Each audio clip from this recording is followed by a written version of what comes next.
याचा master mind, याचा करता करिता हा वाल्मिक कराडच आहे पहिल्या दिवसापासून.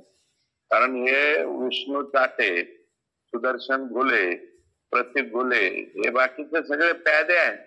हे वापरून घेणारा आणि वापरणारा एकमेव व्यक्ती म्हणजे वाल्मिक कराड. आणि त्याच्यामुळे वाल्मिक कराड हा 100% यातला मास्टर माइंड आहे हे मी पहिल्या दिवसापासून म्हणत होतो. आणि आता चार्जशीट मध्ये पोलिसांनी सुद्धा त्याच्यावरती मोहर लावलेली आहे.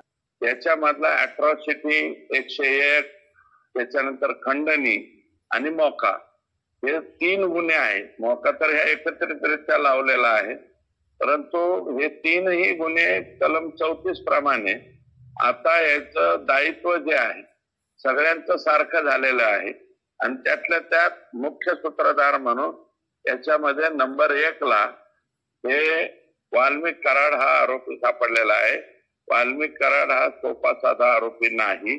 हा वाल्मिक कराड यांनी परळीमध्ये गुंडागर्दी केली, परळीमध्ये राखेमध्ये गुंडागर्दी, वाळूमध्ये यांचे लोक, त्याच्यानंतर प्रत्येक गोष्टीत म्हणजे परळीमध्ये मी म्हणतो स्वातंत्र्य म्हणून काही गोष्टी शिल्लकच ठेवल्या नाही यांनी. फक्त शाही लावायची घरी पाठवायची माणसं, इथपर्यंत परळीची हवा या लोकांनी टाईट करून टाकली. आता माझं म्हणणं असं आहे की आपल्याला आपोआप सगळं होत असल्यामुळं संपूर्णपणे मूक संमती हे धनंजय मुंडे देत राहिले, त्यांचं पालकमंत्रीपद ते सांभाळत राहिले, त्यांचं कृषी मंत्रीपद ते सांभाळत राहिले. आणि याच्यामुळे पैसा आला, पैशातून मस्ती अंगात आली आणि मस्ती अंगात येऊन फक्त पैसाच दिसायला लागला. आणि पैसा सोडून दुसरं काहीही नाही या जगामध्ये, फक्त पैसा हेच सर्वश्रेष्ठ आहे असं वाल्मिक कराड यांनी मानलं. आणि त्याच्यामुळं तुम्हाला सांगतो या घटना होत गेल्या.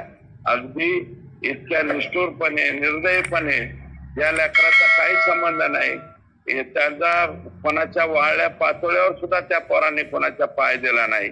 त्याला तुम्ही इतक्या निष्ठुरपणे मारलं की भारत देशामधल्या सगळ्यात क्रुएल घटना जेवढ्या असतील त्या सगळ्याला पाठीमागे सारलं. आणि संतोष देशमुखची अतिशय क्रुएल पद्धतीने या ठिकाणी हत्या केली. आणि जो मास्टर माइंड आहे तर खरोखर या गोष्टीचा मास्टर माइंड हा वाल्मिक कराडच आहे.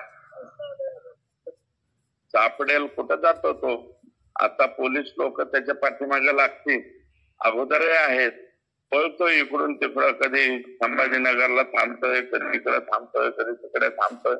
कदाचित